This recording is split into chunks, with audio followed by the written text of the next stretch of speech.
Hey, stop that. That's not cool. What? You're on YouTube, right? You need to be more technical, bro. Better? Follow me.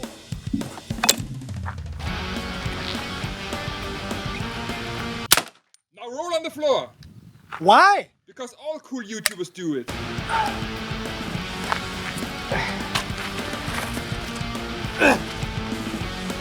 And now shall roll?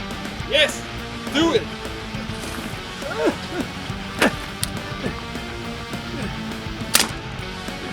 Excellent. I've got one more in me! Oh, I'm the coolest guy on YouTube! Now do a tactical reload. I only have one magazine! Then fake it.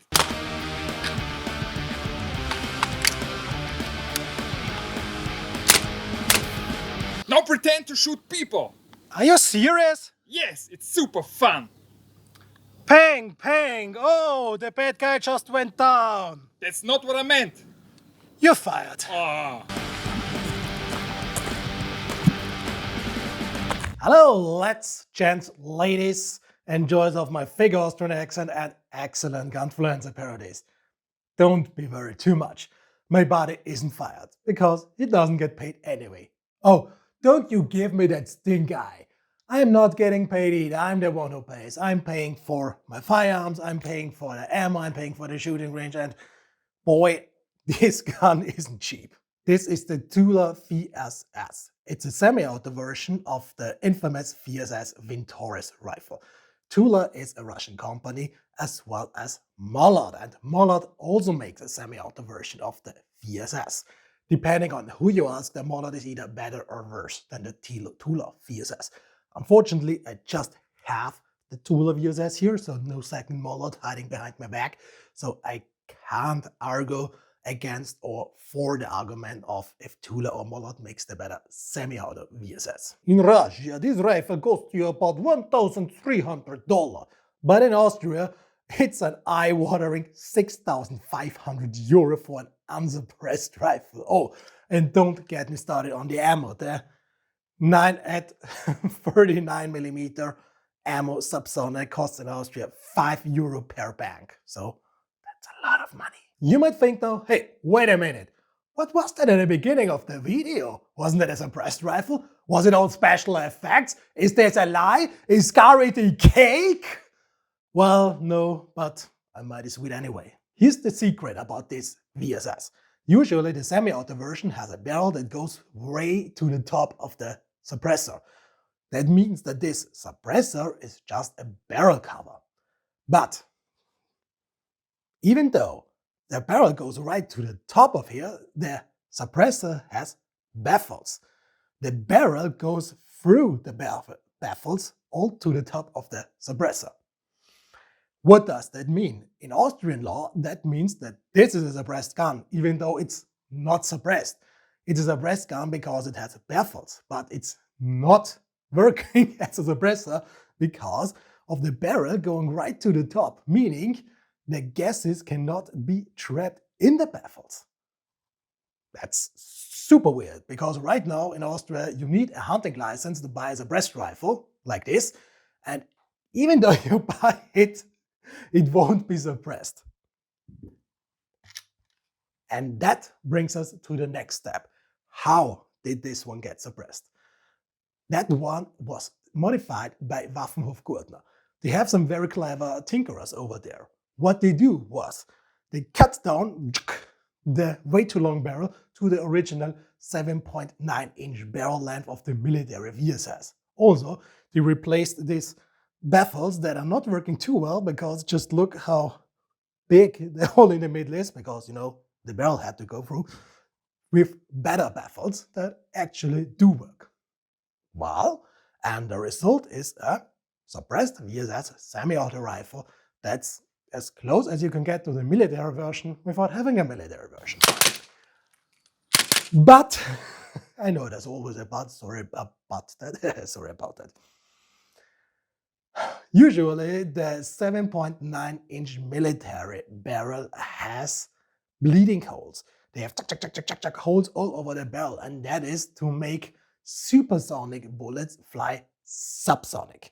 That's the same effect as in the MP5 SD. Let them bleed out the gases into the suppressor so you get it down to subsonic without having to worry about special subsonic loads. Thing is, right now in Austria, subsonic 9 at 39mm rounds, that's the package of them, were available at the time when they did the mod and when aborted.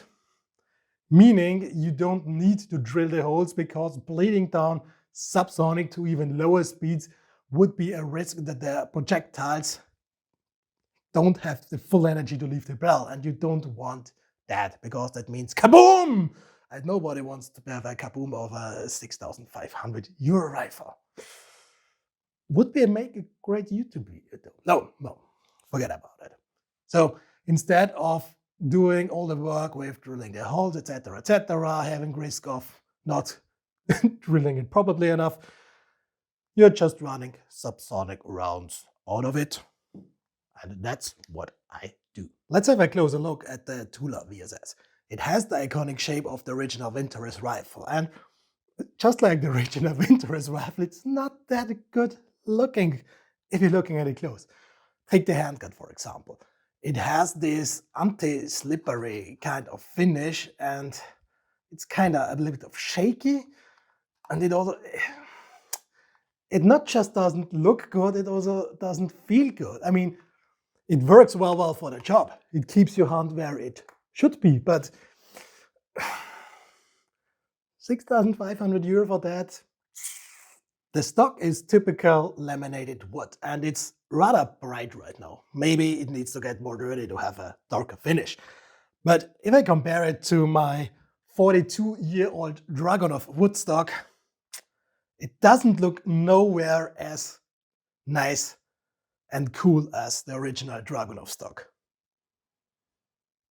The finish of the VSS is okay-ish. It's almost like a semi-gloss finish that's not quite there where you think it should be. For example, if you compare it with the semi-gloss finish of the Heckler & Koch SP5 series, that just looks a bit more elegant than the one of the VSS. Also, I'm pretty sure it's not as durable as it should be. I've already have some minor scratches in it, and I think if I will bring it to the range a few more times, there will definitely be a lot more scratches in this rifle. But hey, if you like the military used look, then this rifle will probably get there very fast. All these things add up to a somewhat strange toy-like feeling. Adding to the toy-like feeling is that this rifle is incredibly light. Without the scope, it's just 2.57 kilogram. That's 5.67 pounds.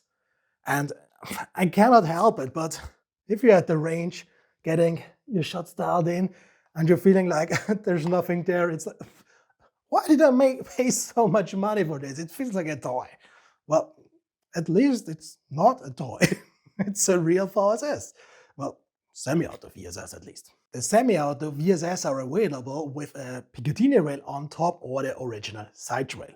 Well, I opted for the original side rail because I wanted it to have that military look that I used to know from, well, video games and stuff like that as a kid, because when I was young we didn't have semi-auto VSS. Now, if you look closely at the rail, you can see that it somewhat looks like a Dragunov rail, but it seems to be slimmed down or almost chewed down, like someone took a few bites out of it. Even though being so, well, tiny and looking like it's chewed off, this rail has some incredible features. For example, you can put your scope on two positions, your Dragunov pattern scopes it is. The first one, as I've showed you before, is the one at the front. So you have a bigger eye relief. You can also put it on a more backward position. It's just a bit tricky to find it if you don't use it all the time. So that would be here. You see that almost, for me, for my size, that would be too close to the stock, but hey, at least 2 positions are adjustable. I think that's progress, right? Also, a good thing about this kind of rail is that you not just can use the Dragunov pattern scopes, but you can also use the RK pattern scopes that have the stop at the rear. So you put it on at the back, and there you go. That's an AK pattern scope mount, a Recoil A, mounted on this universal type of rail. Not a bad fit, actually. I wonder if I should use that on my VSS. If you're using the standard pattern Dragunov scopes, you see that there is a big high over the stock. So usually your face really won't touch the stock, and well, I have a rather big face. Thing is, unfortunately, the original Dragunov cheek piece won't fit the stock because it's differently shaped, so you cannot put it up there, which is a pity. If I probably would use that for real, so going as my main battle rifle, primary firearm, etc., I never would run it with a scope like this. I would, I don't know, push paracord, pull paracord all around it, or create a improvised cheek rest to have a more stable shooting position. Right now I'm running the PSO4 at 24M on the VSS. That scope actually came with the VSS. Unfortunately, it has not the correct calibration reticle for the 9 at 39mm ammo, but for the standard Dragunov 7.62 at 54R bullets. Well, if anyone out there knows where I could get a PSO1 M21, which has the correct reticle for the 9 at 39mm ammo, give me a call. I would really love to get that scope off you. Of course, I'd pay for it. Except for the rather unique 9 at 39mm ammo, there's some other aspect of the VSS that makes it a VSS. And that's how easy it is to disassemble it and make it into a compact package. There's a button down here, and if you press this button,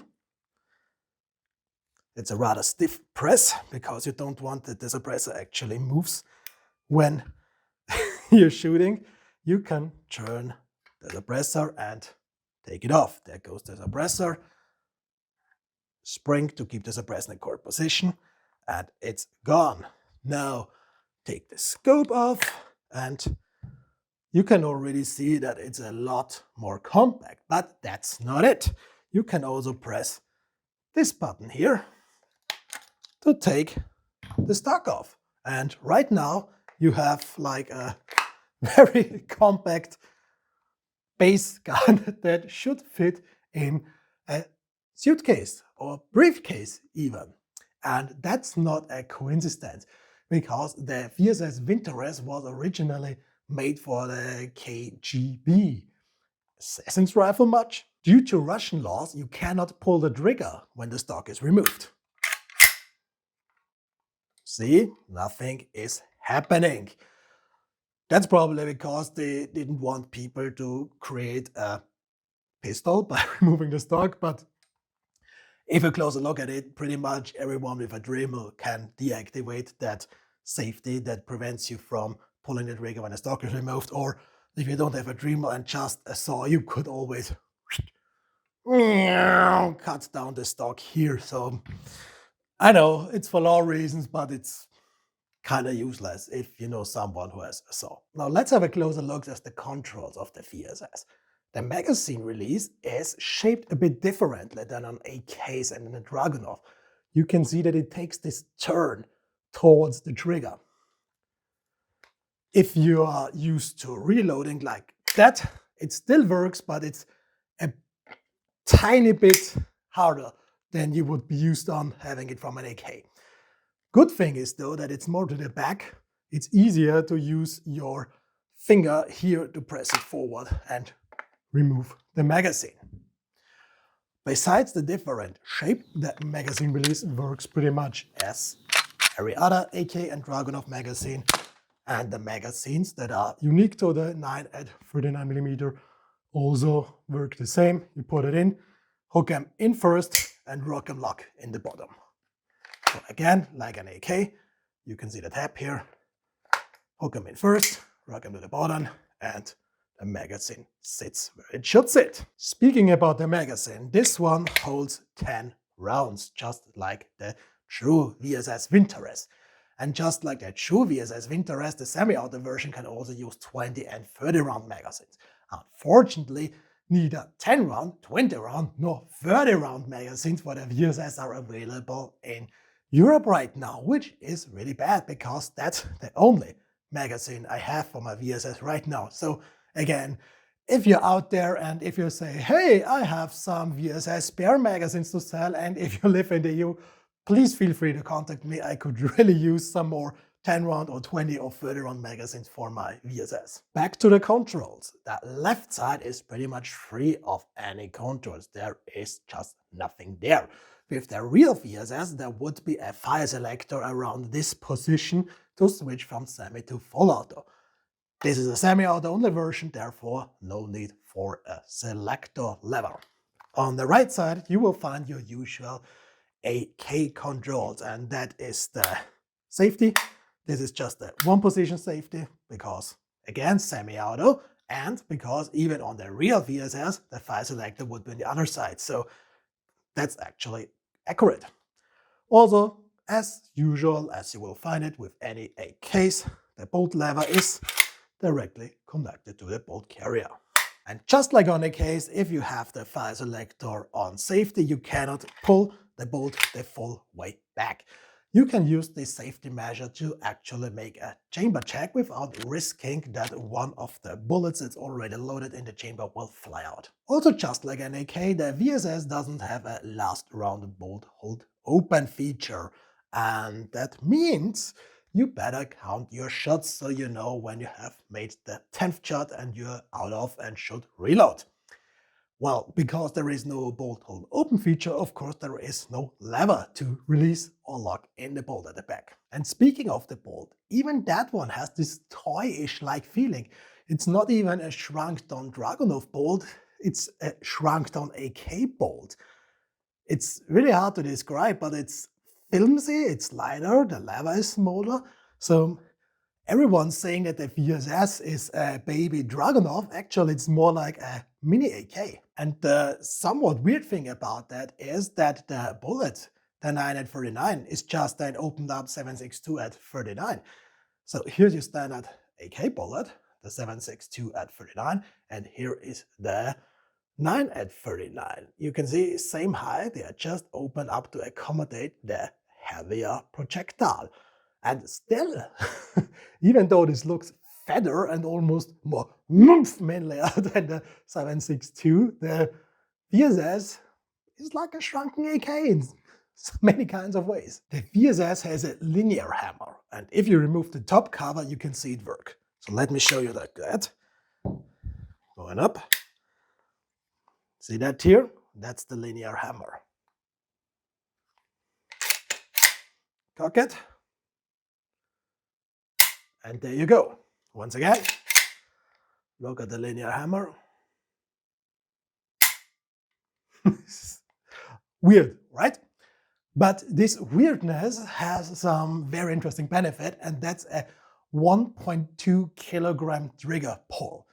That's pretty good for an out-of-the-box rifle that's actually based on as cheap as possible to produce military rifle. The thing is with this unique trigger that it has a rather long trigger pull, but one that just ends at the 1.2 kilogram. See here? And there it is.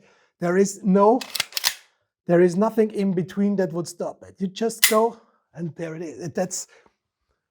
It's incredible. It's not the best trigger I ever had, but it's certainly a unique feeling because of the long trigger pull, but with 1.2 kilogram. So if you get used to it, it's really a nice trigger. It's also not that bad of a trigger for beginners because This trigger surprises users because you don't feel anything crawling up that the release will come up. So the trigger surprises you, and that prevents you from jerking the trigger. You know, jerking the trigger when people are going like, well, that was a bad example, more like, anyway, jerking the trigger, Google it. There are other operators out there that are way better than me at explaining what all the things are that you do wrong when firing a firearm. So how's the recoil on the VSS? Rather pleasant, I'd say. With the subsonic rounds I'm using, there is more like a shove instead of a snappy impulse, which makes it rather comfortable. But there is definitely a muzzle rise. So you won't feel that one in your back, but you will definitely notice that the barrel goes up and has to be brought down. Well, if you want to bring it down, in theory, you could use it as a suppressor, but you shouldn't do that. So the handgun is your primary choice for that.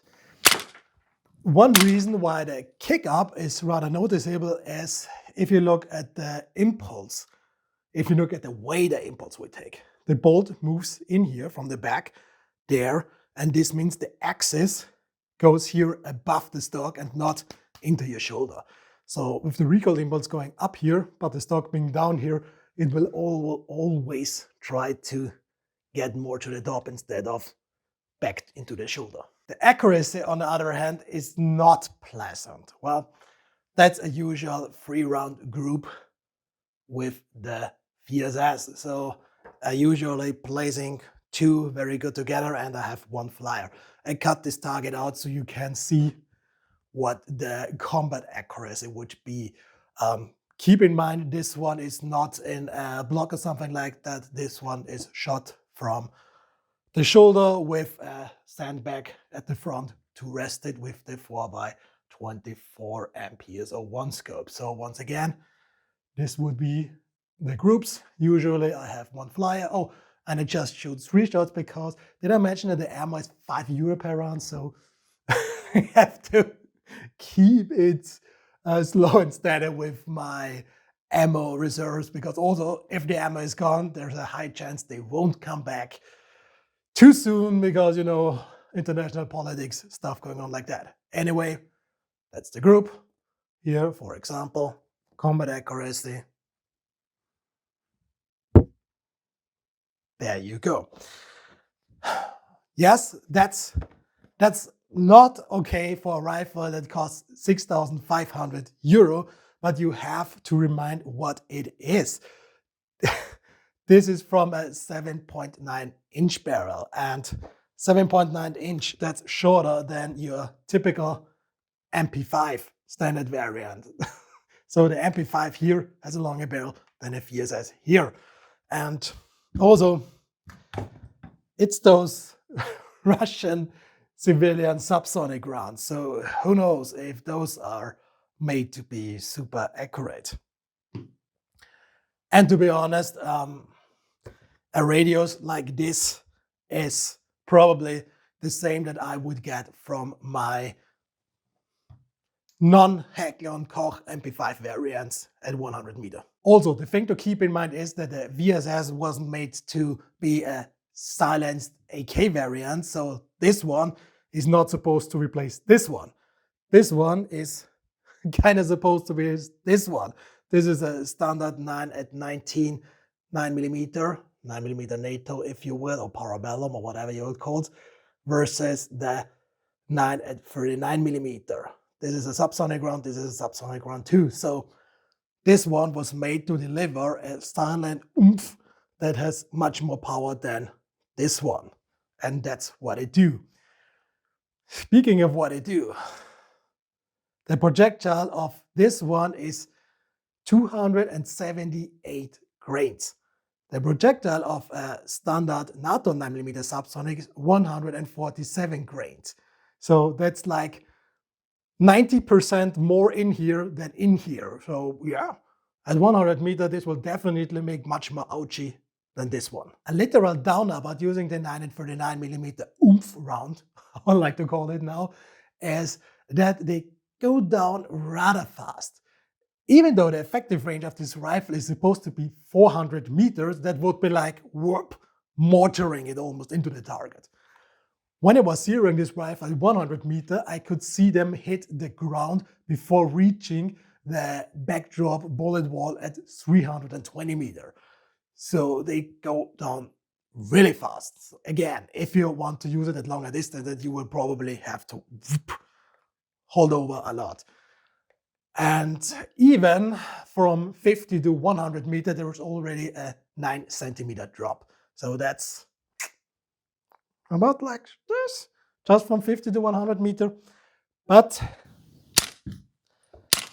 this could also be the reason that this 939mm subsonic round is a one for civilian and not the military one. So I wouldn't be surprised if the manufacturer of this round put a lot less powder in here, and maybe that's one of the reasons why this one goes down that fast. Of course, the easy solution for that is just use supersonic rounds. Duh!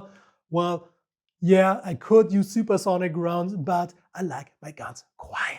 Shh. That's why I'm sticking with my subsonic rounds for now. Also, the supersonic rounds are €5 per piece, just like the subsonic rounds, so it won't even be cheaper firing supersonic instead of subsonic. Means I'll stay with the shh, boom rounds. Unfortunately, the VSS has even more bad influences from the AK series, and you will notice it as soon as you try to zero that rifle. And one of them is that the scope is not centered over the receiver. Typically, they are slightly offset. That means if you're running it at different distances, you really need to know you're not just hold over points, but hold to the side points. Also, being built like an AK, you can't look through the barrel because it's down here and you don't have a clear vision. So you can't look through the barrel and slightly get it on the target before making your first shots, meaning that the first rounds, and again, they are €5 per projector per round, will probably go somewhere else and not on the target, which is a pain because if I shoot like 3 times, there goes dinner. Also, the iron sights. Both of the iron sights are mounted on the suppressor, which is actually a good thing because removing the suppressor and putting it back on doesn't make them lose zero. But in my case, the iron sights are way off. Way off. They are like in the right top upper. So if I'm looking below the scope, which you can, because I don't know if you can see that, you just have to believe me, you can still use iron sights with the scopes installed. But again, my iron sights are to the right top and very much to the right top, so that I won't even be able to hit the 100-meter target. And adjusting those Russian sights is possible, but it's not very easily done. Anyway, I didn't bother doing it, so I just try to not use them. Well, at short distance, and like say you're going to a 10-meter fast one, that would be okay. But if you're trying to use them to help zero your rounds at 50, 100 meter, it's not big of a help. Oh, speaking of the iron sights, just like any AK, you also have the lever to adjust it for different distances.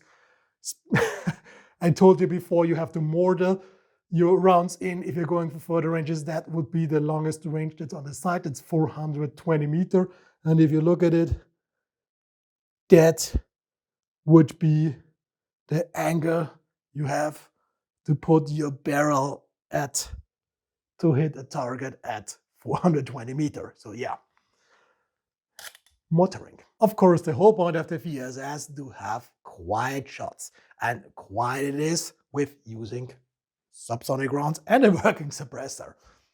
So even at indoor ranges, it would be safe to not use an ear pro. It won't make your ears ring.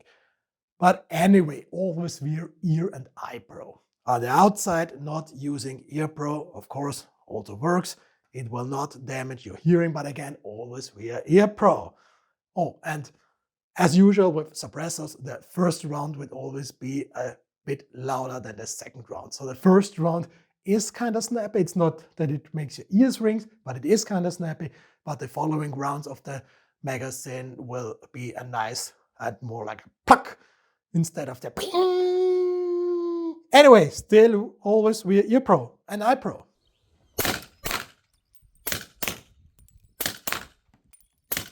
If you need accessories for your VSS, you need to have connections to the comp block or buy airsoft parts. I know I say the bad A word, but in this case, just out of curiosity, I bought one of the airsoft barrel mounts to see if they would work and would fit. And well, it does work. It looks cheap, it feels cheap, but it stays there if you put a lot of torque on the screws and maybe some Loctite.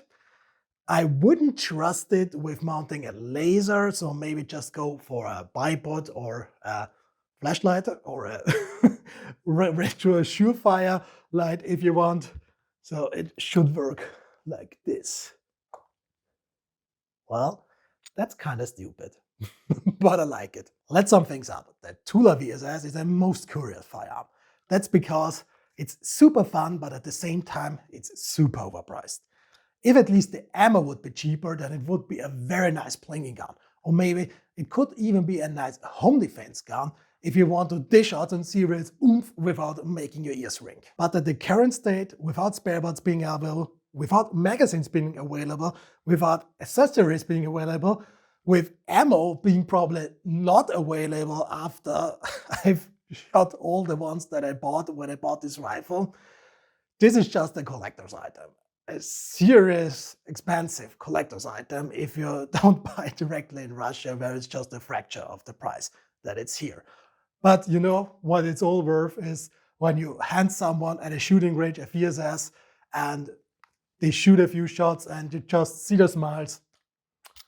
That's what makes it all worth it. And with that conclusion, there is only one thing left for me to say.